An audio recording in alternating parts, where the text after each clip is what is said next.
नमस्कार। माँ चंद्रघंटा सदैव हम सभी पर कृपा बनाए रखें, यही शुभेच्छा है। माँ दुर्गा की तीसरी शक्ति का नाम चंद्रघंटा है और नवरात्रि उपासना के तीसरे दिन का बहुत महत्व है और इस दिन इन्हीं के मूर्ति का आराधन किया जाता है। माँ चंद्रघंटा की कृपा से भक्तों को, साधकों को अलौकिक वस्तुओं के दर्शन होने लगते हैं, दिव्य सुगंधियों का अनुभव होता है तथा विविध प्रकार की ध्वनियां सुनाई देती हैं। ये क्षण भक्तों के लिए, साधकों के लिए अत्यंत सावधान रहने का होता है। देवी का ये स्वरूप परम शांतिदायक और कल्याणकारी है। देवी के मस्तक में घंटे के आकार का अर्धचंद्र है, इसी कारण इन्हें चंद्रघंटा देवी कहा जाता है। इनके शरीर का रंग स्वर्ण के समान चमकीला है। इनके 10 हाथ हैं। इनके 10 हाथों में खड्ग आदि शस्त्र तथा बाण आदि अस्त्र सुशोभित हैं। इनकी मुद्रा युद्ध के लिए उद्यत अर्थात तैयार रहने वाली है। इनका वाहन सिंह है। एक बार देवताओं और असुरों में भयंकर युद्ध हुआ। देवताओं की तरफ से इंद्र और असुरों की तरफ से महिषासुर मुख्य सेनापति थे। इस युद्ध में असुरों की विजय हुई और वे इंद्र का सिंहासन छीनकर स्वर्ग पर राज्य करने लगे। इस समस्या के समाधान हेतु इंद्र आदि देवता त्रिदेवों अर्थात ब्रह्मा, विष्णु, महेश के पास गए और देवताओं ने ब्रह्मा, विष्णु, महेश को अपनी अधोगति के बारे में, अपनी दुर्गति के बारे में बताया कि वे महिषासुर के अत्याचार के कारण पृथ्वी पर विचरण कर रहे हैं। स्वर्ग में उनके लिए कोई जगह नहीं है।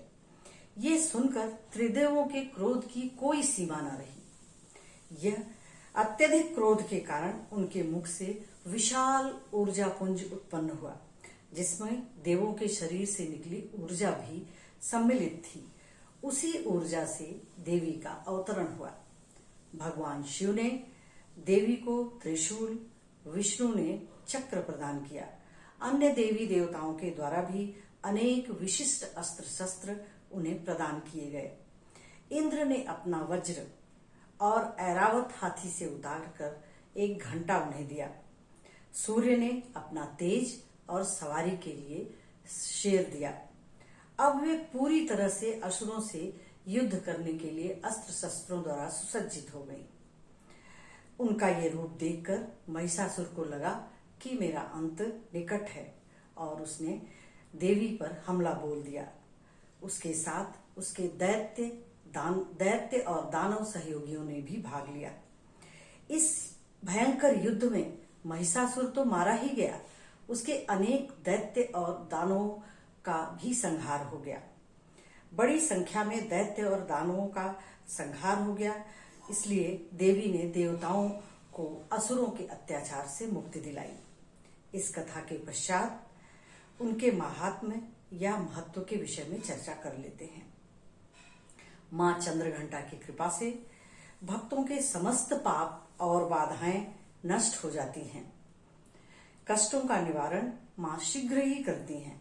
भक्तों में वीरता, निर्भयता के साथ ही साथ सौम्यता और विनम्रता के गुणों का भी विकास होता है।